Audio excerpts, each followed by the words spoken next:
Okay. Okay, Hi, so this is Jim. hi, Hi. nice to see all of you up in Canada. So yeah, if you have any questions as I go over this, just let me know. But I'll sort of show you the cool features on this machine, and then I'll get more technical about it. There's a blade length scale on here, which is nice because you can put the blade in here, and you have the length of the blade. And then this is 43.5, and then you go to the scale here and you move this to, as just if you want to get it centered, you move this to 43.5 like that. And then when you put the skate in like this, you just butt it up against there and everything's centered. So that's kind of nice. And then to lock the blade down, there's these sort of stops, and there's a bunch of them, so you can move them around for different skates. These are kind of cool because they aren't symmetrical. If you see, there's sort of more recess here and less here. So depending on the height of the blade, you may want to use less or more. And you can use this side, this side, this side, or this side. Right. So you can figure out what you need. And then depending on the length of the blade, there's multiple holes you can put it in there. So that's how you lock the skate or blade into the machine. So you measure it up, do it, and you can lock it in. And then as you're grinding, we have an indicator here that tells you how much blade you remove as you cycle the machine. Oh, so it's that digital. It's digital. Yeah. You put inches or millimeters, whatever you want. Okay. And then you can, when you finish grinding your first one, you zero it out, and then you put the other one in there and you bring it to the zero, and they're the same height or pretty close to the same height. So that's one of the gauges. Then there's this other gauge over here, and this is the skew gauge. So this tilts the thing, the whole platform back and forth. So you can think of that as when you grind it, you can position it to remove more blade at the back than the front to sort of move the high point forward or backwards. Right. So you can do that with adjusting this here back and forth. What I tend to do is if a skater is comfortable with the high point and I put the blade in there, I just sort of adjust this so it's sort of touching equally. So I'm not like taking more blade off the back or the front. So it does with the bend of the blade. Yeah, the blend doesn't affect it. Okay, there's no You issue. just clamp it down and then you take it out. The bend will come back. Okay. Yeah. So we talked about the stops and then just locking the skate blade down and you turn these. You don't have to like crank them down. You can just snug them up. You don't have to hold it too much. There's a lot of gripping force there. Okay. So that's sort of like setting the blade up, putting it in, and then the adjustments of it, and then. So would you always adjust this one? Here Yeah, I would probably always adjust to zero or to no to basically, like I said, if the skater is comfortable where the high point is, then I would just adjust this such that it's hitting the grinding wheel is going to be hitting pretty equally. Okay. And I'll show you that when we start grinding. Okay. I won't grind now because it's really noisy and you won't be able to hear me. So we'll just sort of talk through the machine first and then get it running. The templates go here. So you'll pick a template out. I'll just grab one and show you. You pick your template and you just push the wheel back. The template goes here, and then you have two locking things.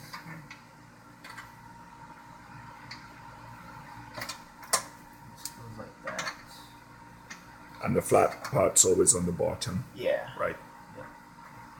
So there you go. So template's in place there. So you pushed that back, right? Yeah. You see that this is the follower. Right. So I just relieve some pressure. Oh, okay, got it. and this is the bearing, and it'll follow the curve. Right. Perfect. So I won't turn on the blower or the grinder, but I'll just turn on the back and forth part. To turn the machine on, you kind of push this thing. It says start. It's hard to see, but it is labeled. It's When you labeled. look at all the pictures you sent, you couldn't see the label. Yeah, it is labeled. right. It's hard to read. So you push it up twice, and it's on. And then we have I have this set. There's this thing for the blower, the dust collector. You can set it to auto. So when the grinding wheel goes on, that turns on. So I just have this set right there. So you could have it on, off, or auto. Yep. Yeah. Okay. We have this is the grinding wheel. There's like a picture of a grinding wheel. So that's the grinding wheel, and this has two arrows going back and forth. This is going traversing, and this is an option that I don't have on the machine.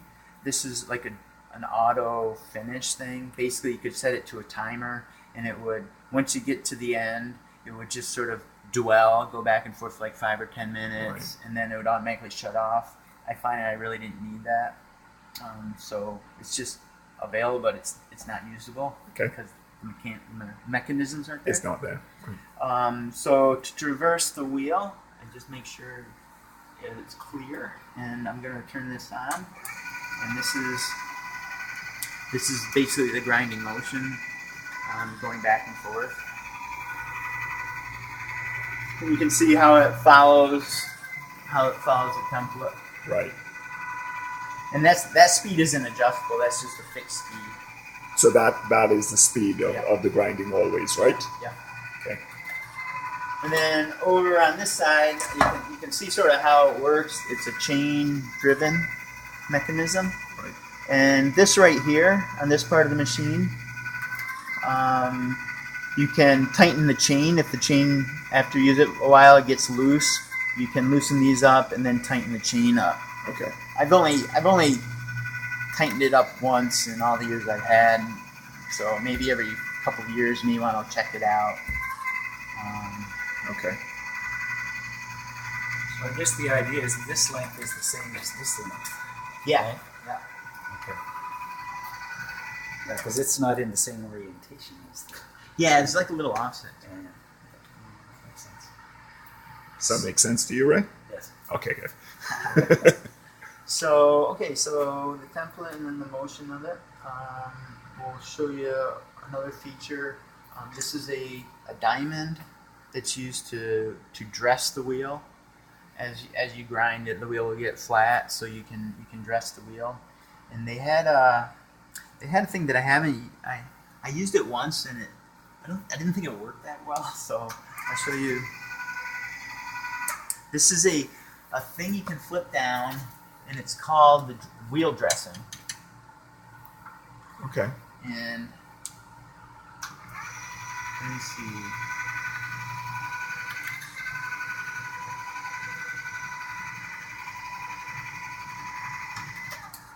So when it's on the wheel dressing, you can put this thing in the hole, or in one of these holes. Like I said, I used it once, and I didn't like how it worked. So I don't even know if that'll fit in there. Maybe you guys can explore that. Steve may know. But what I got from like John Diamond, I asked him how he dresses his wheels, and basically he just does it by hand. He takes it and takes this like a little diamond thing when the wheel's running. I'll show you how I do it. You just kind of touch the wheel on this side and this side, okay. just to sort of get around. So that, I guess it would probably go in there. Yeah, they have a couple holes. Yeah, it would be. Yeah. It seems as though I relieved it. Yeah, I don't know. So you can check that out. See if you can get to work. So generally this runs facing up like that, Yeah. right? Yeah. Okay.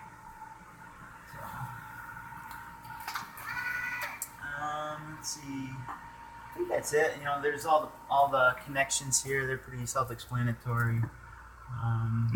That's just a power bar. Yeah. Oh, it's a built-in power bar. Yeah. Yeah. So. Alright. So we can go forward and actually like rock a pair of skates. So how do you know what 0 is when you 0 it I'll show out? you. Yeah, I'll show you. So first thing what you do is you get a pair of It's gonna be a skates. mechanical 0, I guess. You get a pair of skates from somebody, and most skates, unless they have really big feet, you don't really have to take the boots off. You can leave the blades on. Right. So first thing you want to do is you want to find out which is the shorter of the two blades. So you put the blades together, and you figure, okay, this one's the shorter one. Right. You can feel that. So you always start with the shorter length blade. So like I showed you before, 43 and a half. That's 43 and a half. Put the blade in. You got clearance there. I lock these down. And the position that I have right now is good. So what you do is you put the blade in, and then you pull it back, so it's resting on your reference stops here. Okay. And then you just tighten down. Like this.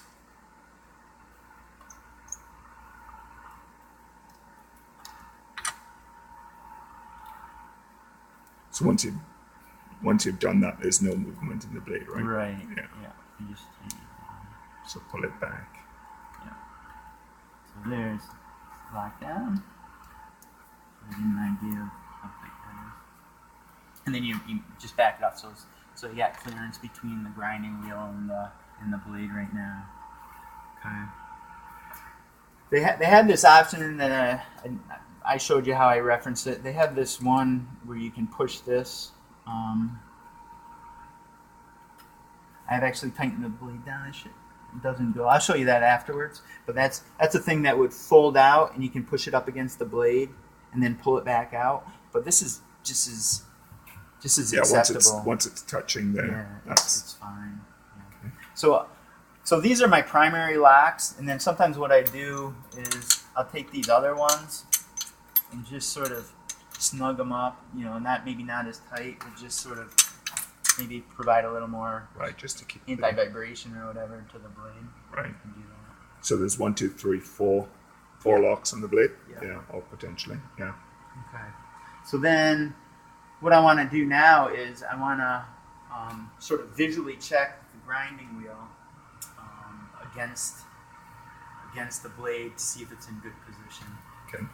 But before I do that, I'll show you how I dress the wheel, and that gets a little noisy. So if you want to put in earplugs or not, and I have some safety glasses that I'll use. I have another pair if you guys want to put one on and stick your head in. I wear glasses, so generally that's Yeah, here's another pair. okay. So just to dress the wheel, what I'll do is I'll bring it to one side of the machine, and that's going to go on ready. So watch out.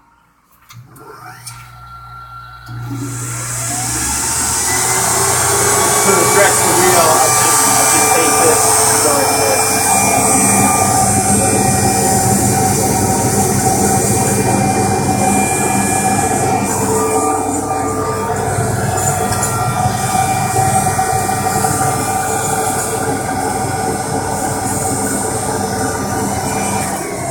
So that's how I dress the wheel. So how often do you dress the wheel?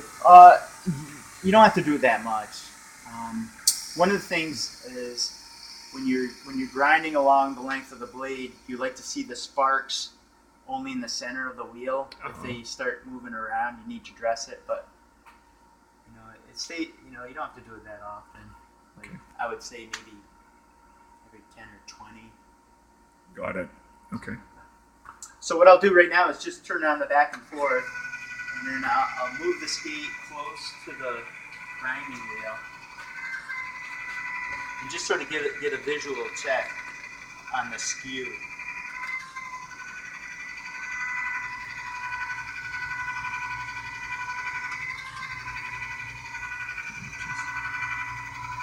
So right now there's more space on this side of the blade than that side of the blade. So I'm gonna It's coming pretty close to the turn.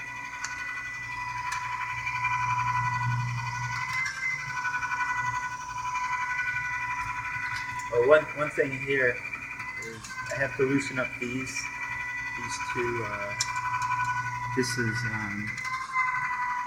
to allow it to skew. So.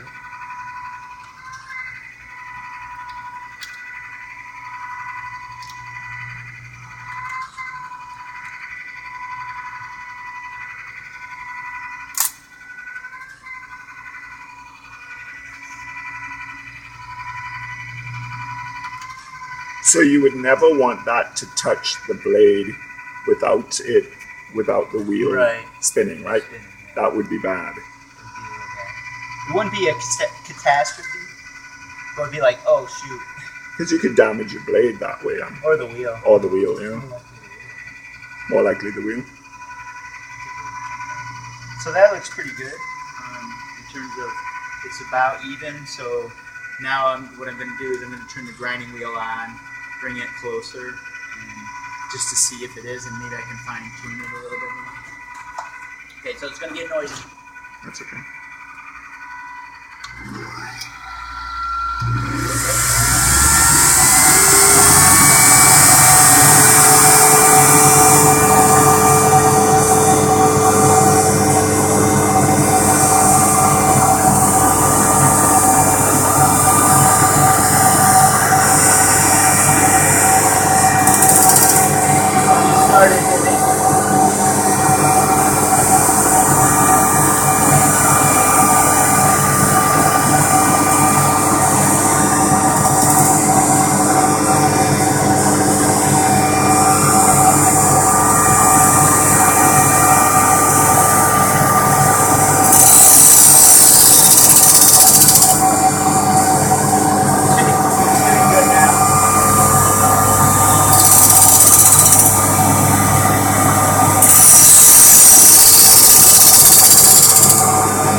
Right. I don't know how much that means.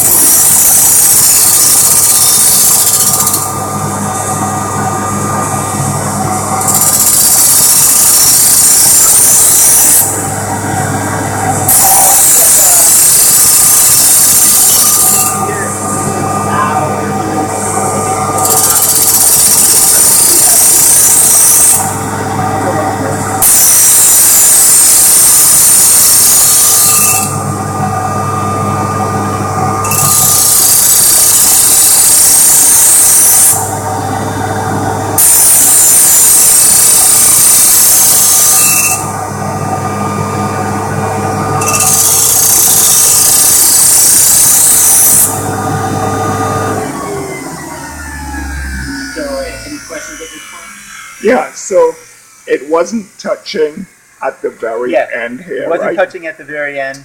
So one thing I think I'm going to do is I'm going to put on a more aggressive template. Right. Because I don't want to. Yeah, you don't want to. I like the fall off of what I have on that one now. This was actually Apollo Ono's old blade. Oh, was it? From back in the I forgot what Olympics, 2000 Olympics or something. So you don't want to destroy the rocker sign, but normally we would follow all the way and get it. Okay. So I'm gonna just. And the way you got it closer was using this, right? Yes. That moves it. That's correct. So what I'm gonna do is I'm gonna put that more aggressive one. I'm gonna put this 10C3SR. What we'll do is we'll just throw this in there and see if it more matches the current rock on the blade.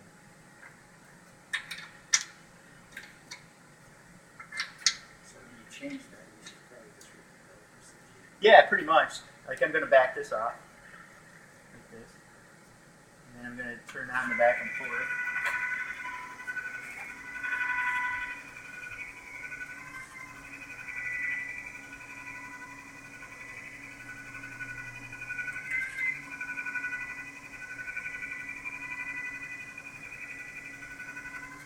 This follows it a little bit. Yeah. Okay, so now I'm going to turn the grinding wheel because I'm pretty close.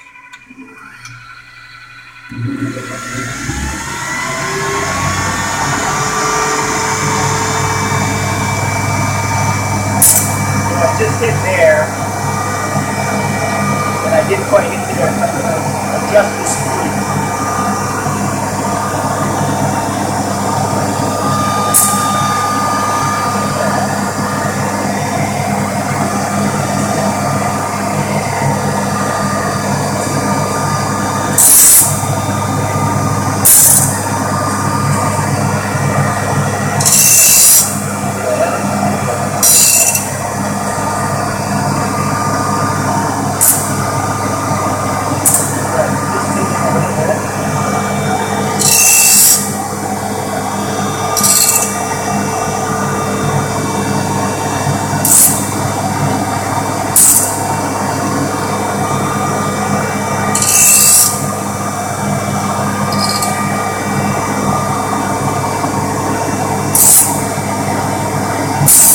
That's like hitting and hitting. So I'll call this like my start. You want to try? Yeah, that's how much I turn.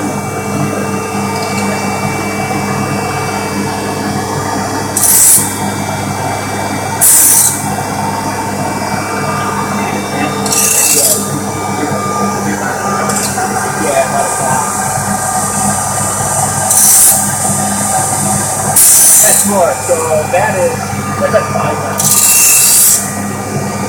That's what so you can see this particular template is hitting more of the rolling off.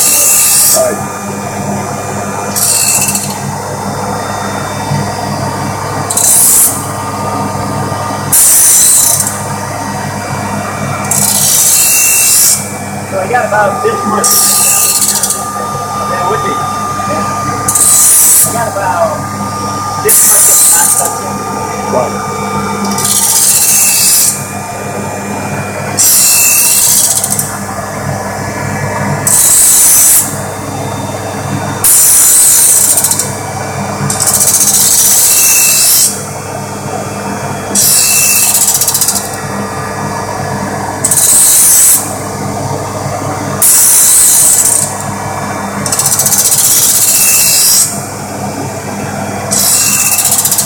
I'm showing you these platforms. Yeah. Actually, I think it's better With it. So I'll just take a video. Okay. Thank you.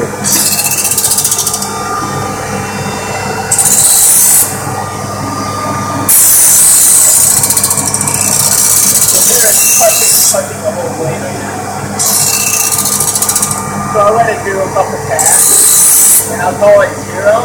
So, yeah, it's 0.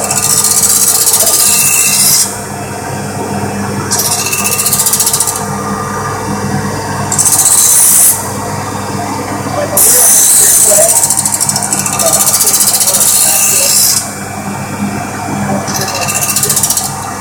goes back, then the drive part.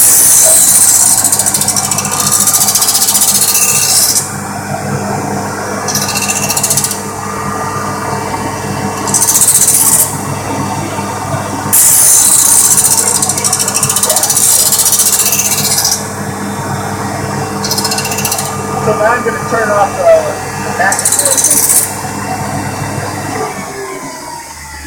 So I consider this blade done for the rocker. So I zero that out. Right. And I'm going to just loosen this up, loosen these up. So one thing you did that I wanted to ask again was the adjustment to you found one end was not hitting and one more. wasn't, and you did an adjustment here. What did you do again? So basically what I did was I changed the tilt of this platform. Right. And it tilts about the center. Actually, there's instructions here about it. Okay. And this micrometer is obscuring the wording. Right. So, but I think you can get the gist of it. So it tilts, and you do it over how Right you here, do. the skew. Oh, okay. The Skew. skew. Okay. And it's just little tweaks. So when you're getting the blade set up, it'll hit maybe more here, so you just back it off, and then you just sort of play with it while the wheels go. You get it close, and then you fine tune it.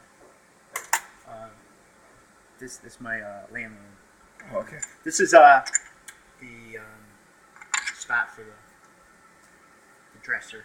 Right. Keeps it there. But when you go to work on a skate, you pull that off, or No, you can keep it on. it can stay on. Okay. So is there something that tells you when this is square? If this is 0, and it's been verified, and the way you would verify it, I haven't verified it in a while because I've always adjusted it to the blade. Yeah. But if you wanted to, I would take a micrometer and measure, put the blade here, that makes measure sense. the wheel location there, And measure and then over over there. there, and then adjust it when it's equal, then call it 0. Right. So, Yeah, you can do it. so you Yeah, can it's, see it's kind of a. It doesn't really matter. It's just that you don't want to be doing it when it's always like that. Yeah. Right, so. Yeah.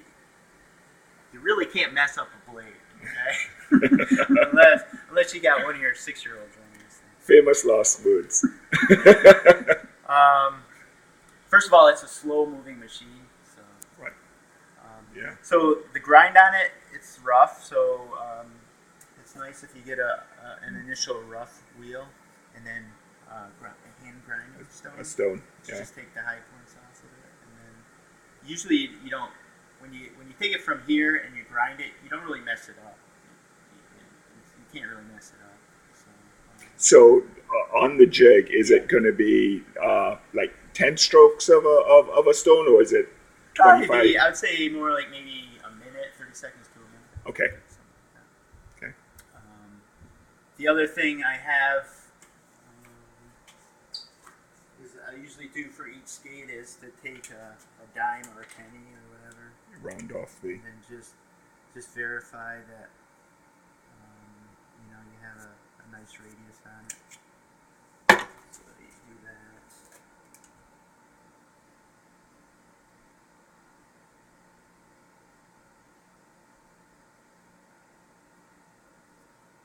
This one's not bad. Do you have a grinder or something to take it down? It's there. Oh, that's, So I'll show you afterwards, but what I Right. do is I just back this way off, and I can either you put the just use blade the here stone. and just go like this, and just grind it off a little bit. Right. Because usually you don't have to take that much off anyways, so you can do that afterwards. Okay. So you take the longer blade that you determined, and then this has been zeroed, so I can back this all the way out, and then we're going to just go up to the 0 again. Right. And it's the same length, and you just back it up there. So the front of the blade is always. Yeah, I actually to, wrote F to there. the right. Oh, okay. But I imagine if you want to do something radical, if you want to try putting more fall off in the back of the blade, you can turn this flip around, it. or you can flip the temper Right. around, For sure. or whatever you want to do. So you're using these as the back stuff. Yeah. So they're pretty close together. So you're not worried about the state. Yeah, exactly. This way Yep. and right So if it's not perfect, you can adjust that with a skew. there. Okay, So you but want to watch the skew when you're reading. Yeah. but like you said, if you want a further purchase on it, what I do is I noticed a lot of the newer blades, they tend to fall off, Right. over here. So I don't know. I know this is straight, but this I don't know if it's the same height or different height. Right. So But like this is where they sit in the jig when you show. this jig references the blade. Pull the blade. Right. But everybody uses the maple jigs and they just rest on it. Yeah. Okay. Hi. Good.